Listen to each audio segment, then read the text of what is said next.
বদলে যাচ্ছে যুদ্ধের চিত্র, দিশেহারা ইসরায়েল। ৩ থেকে ৬ মাসের মধ্যে পারমাণবিক বোমা নিয়ে হাজির হতে পারে ইরান। ইরানের এক মিসাইলেই রয়েছে ৮০টি বোমার শক্তি। এবং সর্বশেষ জানিয়ে দিব, আমিরাতকে শেষবারের মতো সাবধান করল ইরান। এতক্ষণ শুনলেন সংবাদ শিরোনাম, এখন থাকছে বিস্তারিত সংবাদ। তার আগে ভিডিওতে লাইক দিয়ে আপনি কোথা থেকে ভিডিও দেখছেন অবশ্যই কমেন্টে জানাবেন। বদলে যাচ্ছে যুদ্ধের চিত্র, দিশেহারা ইসরায়েল। ইসরায়েল ও ফিলিস্তিন সংঘাতের প্রেক্ষাপটে মধ্যপ্রাচ্যে রণক্ষেত্রে এক আমূল পরিবর্তন লক্ষ্য করা যাচ্ছে, যা তেল আবিবকে এক চরম অনিশ্চয়তা ও দিশেহারা পরিস্থিতির মুখে ঠেলে দিয়েছে।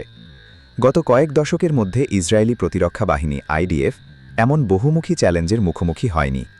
একদিকে গাজার সুড়ঙ্গপথে হামাসের চোরাগুপ্তা হামলা, অন্যদিকে উত্তর সীমান্ত দিয়ে হিজবুল্লাহর শক্তিশালী ড্রোন ও রকেট আক্রমণ। সব মিলিয়ে যুদ্ধের প্রথাগত ব্যাকরণ পুরোপুরি বদলে গেছে। ইসরায়েলের তথাকথিত অজেয় আয়রন ডোম ব্যবস্থা এখন অনেক ক্ষেত্রে হিমশিম হাচ্ছে, কারণ আধুনিক প্রযুক্তির সস্তা ড্রোনগুলো এই ব্যয়বহুল প্রতিরক্ষা ব্যবস্থাকে ফাঁকি দিয়ে গুরুত্বপূর্ণ স্থাপনায় আঘাত হানছে। ইসরায়েলের অভ্যন্তরীণ রাজনীতিতেও এখন চরম অস্থিরতা বিরাজমান। যুদ্ধের দীর্ঘসূত্রতা এবং জিম্মিদের মুক্ত করতে না পারার ব্যর্থতা নেতানিয়াহু সরকারের ওপর প্রচণ্ড চাপ সৃষ্টি করেছে। সাধারণ ইসরায়েলিদের মধ্যে নিরাপত্তাহীনতা বাড়ছে, যা আগে কখনো এই মাত্রায় দেখা যায়নি। যুদ্ধের ময়দানে ইসরায়েল প্রযুক্তিগতভাবে এগিয়ে থাকলেও গেরিলা যুদ্ধের কৌশল এবং আঞ্চলিক প্রতিরোধ নেটওয়ার্কের অ্যাক্সিস অফ রেজিস্ট্যান্সের সমন্বিত আক্রমণ তাদের সামরিক পরিকল্পনাকে ওলটপালট করে দিচ্ছে। আন্তর্জাতিক অঙ্গনেও ইসরায়েল আগের মতো একতরফা সমর্থন পাচ্ছে না, বরং গাজায় মানবিক বিপর্যয়ের কারণে বিশ্বজুড়ে বাড়ছে প্রতিবাদ। একদিকে সামরিক ক্লান্তি, অন্যদিকে অর্থনৈতিক স্থবিরতা। এই দ্বিমুখী চাপে ইসরায়েলি নীতি নির্ধারকরা এখন অনেকটা দিশেহারা হয়ে পড়েছেন, কারণ শক্তির দাপট দেখিয়েও তারা কাঙ্ক্ষিত বিজয় নিশ্চিত করতে ব্যর্থ হচ্ছে। এই বদলে যাওয়া যুদ্ধের চিত্র ইঙ্গিত দিচ্ছে যে সামরিক শ্রেষ্ঠত্বের পুরনো ধারণা দিয়ে আর এই অঞ্চলের নিয়ন্ত্রণ রাখা সম্ভব নয়। ৩ থেকে ৬ মাসের মধ্যে পারমাণবিক বোমা নিয়ে হাজির হতে পারে ইরান। ইরানের পারমাণবিক সক্ষমতা নিয়ে আন্তর্জাতিক অঙ্গনে যে উদ্বেগের সৃষ্টি হয়েছে তা এখন আর কেবল অনুমানের স্তরে নেই, বরং গোয়েন্দা তথ্য ও কারিগরি বিশ্লেষণ বলছে তেহরান এখন পারমাণবিক শক্তির চূড়ান্ত চৌকাঠে দাঁড়িয়ে আছে। পশ্চিমা গোয়েন্দা সংস্থা ও আন্তর্জাতিক পরমাণু শক্তি সংস্থা IAEA এর সাম্প্রতিক পর্যবেক্ষণ অনুযায়ী ইরান তাদের ইউরেনিয়াম সমৃদ্ধকরণ প্রক্রিয়াকে এমন এক দ্রুততম পর্যায়ে নিয়ে গেছে যে রাজনৈতিক সবুজ সংকেত পেলে আগামী ৩ থেকে ৬ মাসের মধ্যেই তারা একটি কার্যকর পারমাণবিক বোমার জন্য প্রয়োজনীয় জ্বালানি ও আনুষঙ্গিক প্রযুক্তি প্রস্তুত করে ফেলতে পারবে।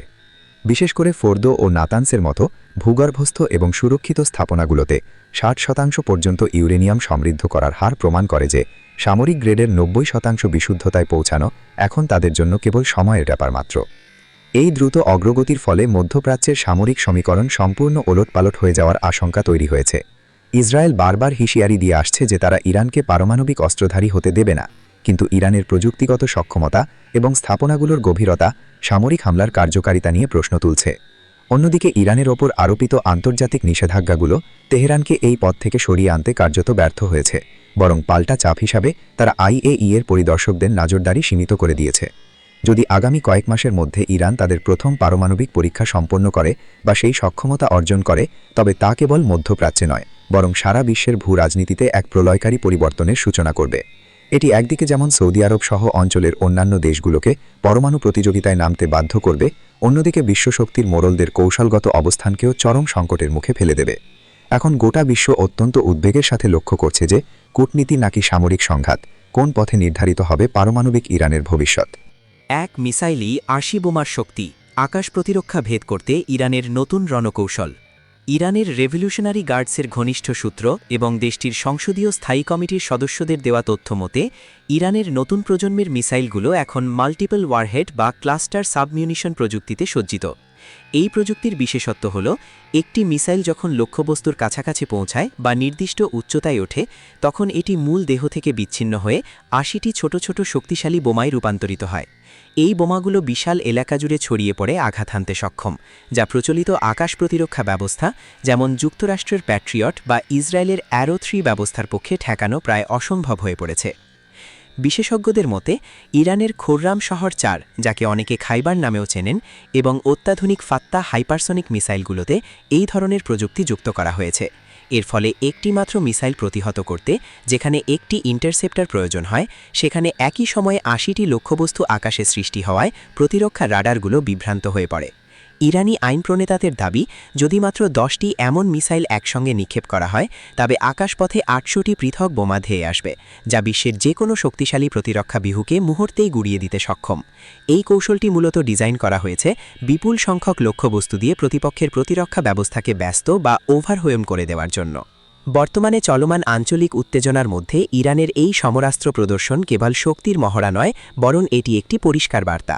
সামরিক বিশ্লেষকরা বলছেন, ইরান এখন কেবল দূরপাল্লার মিসাইল তৈরিতেই ক্ষান্ত নয়, বরং তারা নিখুঁত লক্ষ্যভেদ এবং প্রতিরক্ষা ফাঁকি দেওয়ার প্রযুক্তিতেও ব্যাপক উন্নতি করেছে।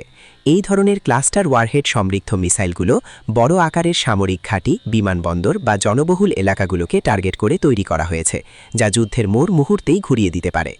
আন্তর্জাতিক মহলে এখন বড় প্রশ্ন হল, ইরানের এই বিধ্বংসী প্রযুক্তির মোকাবিলা করতে পশ্চিমা ও ইসরায়েলি বিজ্ঞানীরা নতুন কোনো প্রযুক্তি আনতে পারবেন কিনা, নাকি মধ্যপ্রাচ্যের আকাশ এখন পুরোপুরি তেহরানের মিসাইল শক্তির অধীনে চলে যাবে। সংযুক্ত আরব আমিরাতকে ইরানের অন্তিম হুঁশিয়ারি, আঞ্চলিক অস্থিরতায় কড়া বার্তা। মধ্যপ্রাচ্যের ক্রমবর্ধমান উত্তেজনার পারদ জড়িয়ে সংযুক্ত আরব আমিরাতকে ইউএইকে কঠোর ভাষায় শেষবারের মতো সতর্ক করে দিয়েছে ইরান। তেহরানের পক্ষ থেকে সাফ জানানো হয়েছে, আঞ্চলিক নিরাপত্তার স্বার্থ পরিপন্থী কোনো পদক্ষেপে যদি আমিরাত লিপ্ত হয় বা ইসরায়েলকে তাদের ভূমি ব্যবহার করে ইরানের বিরুদ্ধে কোনো প্রকার সামরিক বা গোয়েন্দা তৎপরতা চালানোর সুযোগ দেয়, তবে তার পরিণাম হবে ভয়াবহ। ইরান এই হুঁশিয়ারিতে স্পষ্ট করেছে যে উপসাগরীয় অঞ্চলের কোনো দেশ যদি ইরানের শত্রুপক্ষকে সহায়তা করে, তবে সেই দেশকে সরাসরি শত্রু শিবিরের অংশ হিসেবে গণ্য করা হবে এবং ইরানের পরবর্তী সামরিক লক্ষ্যবস্তু থেকে তারা রেহাই পাবে না। বিশেষ করে ইসরায়েলের সাথে আমিরাতের ক্রমবর্ধমান সামরিক ও কৌশলগত দরহম-মরহমকে ইরান তাদের জাতীয় নিরাপত্তার জন্য বড় হুমকি হিসেবে দেখছে। তেহরানের শীর্ষ সামরিক ও কূটনৈতিক কর্মকর্তাদের দাবি, আরব দেশগুলোর উচিত বহিরাগত শক্তির ওপর নির্ভর না করে আঞ্চলিক সহযোগিতার মাধ্যমে নিরাপত্তা নিশ্চিত করা। ইরান সরাসরি ইঙ্গিত দিয়েছে যে তাদের অত্যাধুনিক ড্রোন ও মিসাইল প্রযুক্তি কেবল প্রদর্শনের জন্য নয়, বরং প্রয়োজন বোধে তা যে কোনো উস্কানির দাঁত ভাঙা জবাব দিতে প্রস্তুত। এই বার্তায় আমিরাতকে সতর্ক করা হয়েছে যে তাদের ভূখণ্ডে থাকা বিদেশি সামরিক ঘাঁটিগুলো ইরানের নিখুঁত লক্ষ্যভেদী ক্ষেপণাস্ত্রের নাগালের মধ্যেই রয়েছে। বিশ্লেষকরা মনে করছেন, ইরানের এই শেষ সাবধানবাণী কেবল একটি মৌখিক হুমকি নয়, বরং এটি ওই অঞ্চলে ক্ষমতার নতুন মেরুকরণের এক চূড়ান্ত সংকেত।